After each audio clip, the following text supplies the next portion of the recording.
नमस्कार दोस्तों। क्या आपने कभी सोचा कि जब साधक भीतर मुड़ता है तब उसे एक अद्भुत आश्चर्य दिखाई देता है। वो समझने लगता है कि ये शरीर, ये जगत, ये नाम और रूप सब मानो एक अस्थाई परछाई हैं। और जैसे ही ये पकड़ ढीली होती है, एक गहरी कुशलता से, बिना संघर्ष के, चेतना स्वयं को पहचानने लगती है। तब दृष्टि बदल जाती है। अब वो बाहर नहीं देखता, वो उसी परम उपस्थिति को देखता है जो सब में एक साथ धड़क नहीं है। जैसे समुद्र से उठती तरंगें, झाग और बुलबुले वास्तव में जल से अलग नहीं होते, वे जल का ही खेल है। उसी प्रकार ये संपूर्ण विश्व आत्मा से अलग नहीं है। जो कुछ दिखाई देता है वो उसी एक चेतना की अभिव्यक्ति है। भिन्नता केवल दृष्टि की है, सत्य में कोई विभाजन नहीं। जब कोई वस्त्र को ध्यान से देखता है तो समझ आता है कि वो असंख्य तंतुओं के अलावा कुछ नहीं।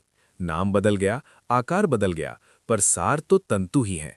इसी तरह जब जीवन का सूक्ष्म निरीक्षण किया जाता है तो ये विशाल संसार भी केवल आत्मसत्ता का विस्तार प्रतीत होता है। रूप अनेक हैं पर अस्तित्व एक ही है। जिस प्रकार गन्ने के रस से बनी मिठास उसी रस में पूरी तरह व्याप्त रहती है, उससे अलग नहीं होती, उसी प्रकार ये जगत भी उसी चेतना से बना है और उसी में निरंतर स्थित है। अनुभव करने वाला और अनुभव का क्षेत्र दोनों एक ही आधार में टिके हैं। जब आत्मज्ञान अनुपस्थित होता है तब जगत ठोस और स्वतंत्र लगता है।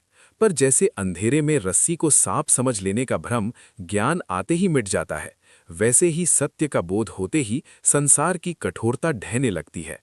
तब स्पष्ट होता है, जो चमक रहा था वो अज्ञान का प्रभाव था, जो शेष है वो शुद्ध प्रकाश है। और इस पहचान के साथ साधक की यात्रा रुकती नहीं, बल्कि यहीं से उसकी दृष्टि और गहरी होने लगती है।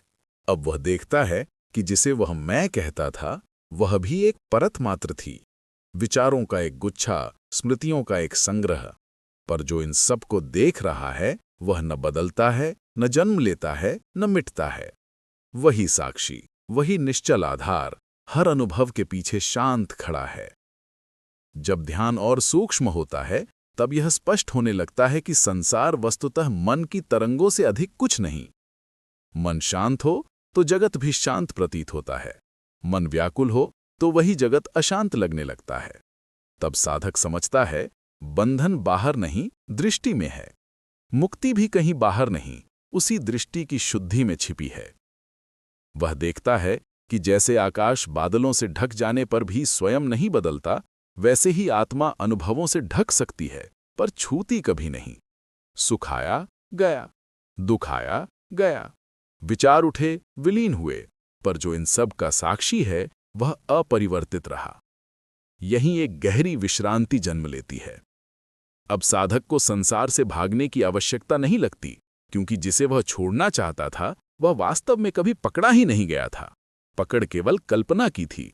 जैसे स्वप्न से जागने पर स्वप्न को त्यागना नहीं पड़ता, वह स्वयं गिर जाता है, वैसे ही समझ की रोशनी में आसक्ति ढीली पड़ जाती है और इस ढीलापन में एक नई स्वतंत्रता जन्म लेती है।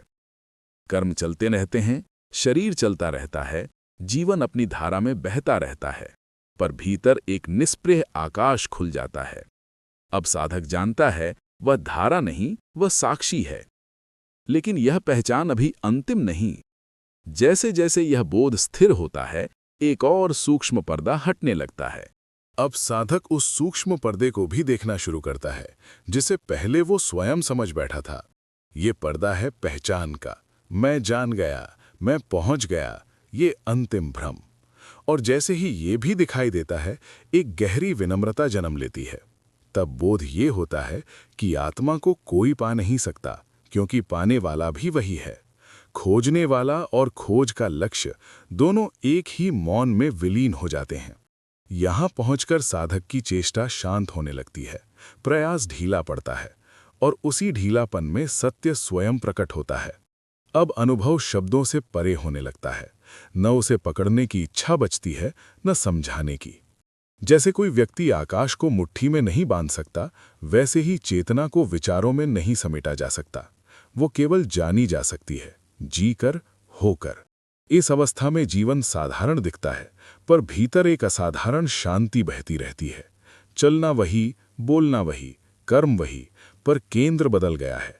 पहले सब कुछ मेरे लिए था, अब सब कुछ सहज घटित हो रहा है, करने वाला मानो पीछे हट गया है और जीवन स्वयं घटित हो रहा है। यही साधक समझता है कि मुक्ति कोई भविष्य की घटना नहीं, ये इसी क्षण उपलब्ध है, जब मन पकड़ छोड़ देता है, जब वो स्वीकार करता है जो है वही पर्याप्त है।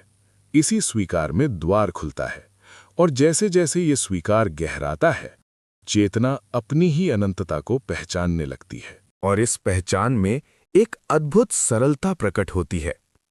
अब साधक को कुछ जोड़ना नहीं है, कुछ हटाना नहीं है, जो है वही पूर्ण है। ये बोध किसी उपलब्धि जैसा नहीं लगता, बल्कि एक स्मरण जैसा लगता है, जैसे वो हमेशा से जानता था, बस भूल गया था। धीरे धीरे भीतर का संघर्ष गलने लगता है। इच्छाएं आती हैं, जाती हैं, पर अब वे जंजीर नहीं बनती। विचार उठते हैं, पर वे आकाश में उड़ते पक्षियों की तरह हैं। साक्षी उन्हें छूता नहीं। जीवन का नाटक चलता रहता है, पर दर्शक जाग चुका है, और इस जागरण में एक गहरी करुणा जन्म लेती है। साधक देखता है, हर व्यक्ति उसी सत्य की खोज में भटक रहा है जिसे वो स्वयं अभी पहचान पाया है। कोई धन में ढूंढ रहा है, कोई संबंधों में, कोई उपलब्धियों में। तब भीतर एक कोमलता आती है, आलोचना पिघलती है, समझ जन्म लेती है। अब संसार शत्रु नहीं लगता, ये एक खेल जैसा लगता है, चेतना का खेल, अनुभव का उत्सव। सुख आए तो स्वागत, दुख आए तो भी स्वागत, क्योंकि दोनों आते जाते मेहमान हैं। घर तो वही निश्चल उपस्थिति है जो कभी नहीं बदलती, और इसी स्थिरता में एक मौन आनंद बहता है, जिसे पाने के लिए कुछ करना नहीं पड़ता। वो प्रयास से नहीं, विश्राम से प्रकट होता है। जितना साधक छोड़ता है, उतना वो स्पष्ट होता जाता है। अब यात्रा बाहर की नहीं रही, हर क्षण भीतर की गहराई खुल रही है, और उस गहराई का कोई अंत दिखाई नहीं देता। और जब गहराई का कोई अंत नहीं दिखता, तब खोज अपने आप शांत होने लगती है, क्योंकि साधक समझ जाता है, जिसे वो अंत समझ रहा था वही आरंभ है, जिसे आरंभ समझ रहा था वही अनंत है। यहाँ कोई लक्ष्य नहीं बचता, केवल उपस्थित रहना बचता है। अब हर क्षण एक ध्यान बन जाता है। श्वास भीतर गई, जागरूकता। श्वास बाहर आई, जागरूकता। चलना ध्यान है, बोलना ध्यान है, मौन भी ध्यान है। जीवन और साधना अलग नहीं रहते, दोनों एक ही धारा में मिल जाते हैं। इस अवस्था में समय की पकड़ ढीली पड़ जाती है। अतीत स्मृति बनकर हल्का हो जाता है, भविष्य कल्पना बनकर अपना भय खो देता है। जो बचता है वो ये जीवित क्षण है, स्पंदित, उज्ज्वल, पूर्ण। साधक पहली बार सच में जीना शुरू करता है, और तब एक सूक्ष्म रहस्य खुलता है। आनंद किसी घटना से पैदा नहीं होता, वो तो चेतना का स्वभाव है। घटनाएं केवल पर्दा हटाती हैं या डालती हैं। जब पर्दा हटता है, आनंद स्वयं चमक उठता है। इसलिए अब साधक बाहरी परिस्थितियों पर निर्भर नहीं रहता, भीतर का स्रोत खुल चुका है। शरीर थक सकता है, मन उलझ सकता है, पर गहराई में एक स्थान है जो कभी थकता नहीं, कभी उलझता नहीं। वही उसका सच्चा घर है। अब लौटना सीख लिया गया है, बार बार, हर परिस्थिति में, उसी केंद्र पर। और इस लौटने की कला के साथ जीवन एक सतत ध्यान, एक शांत उत्सव बनता चला जाता है। और इस उत्सव में कोई शोर नहीं है। ये भीतर खिलने वाला मौन उत्सव है, जिसे केवल वही सुन सकता है जो ठहरना जानता है। साधक अब ठहरना सीख चुका है। भागना बंद हुआ, पीछा करना बंद हुआ, और इसी रुकने में उसे वो मिल रहा है जिसे वो दौड़कर कभी नहीं पा सका। अब उसे दिखता है, जीवन हमेशा से पूर्ण था, कमी केवल दृष्टि में थी। जैसे आंख पर पड़ी धूल हटते ही दृश्य साफ हो जाता है, वैसे ही अज्ञान की परत हटते ही अस्तित्व की चमक प्रकट हो जाती है। कुछ नया जोड़ा नहीं गया, केवल जो झूठ था वो गिर गया। इस स्पष्टता के साथ भय ढीला पड़ने लगता है, मृत्यु का भय भी, क्योंकि जो स्वयं को शरीर मानता है वही समाप्ति से डरता है। पर जो स्वयं को साक्षी जान लेता है, वो देखता है परिवर्तन तो रूप का है, आधार का नहीं।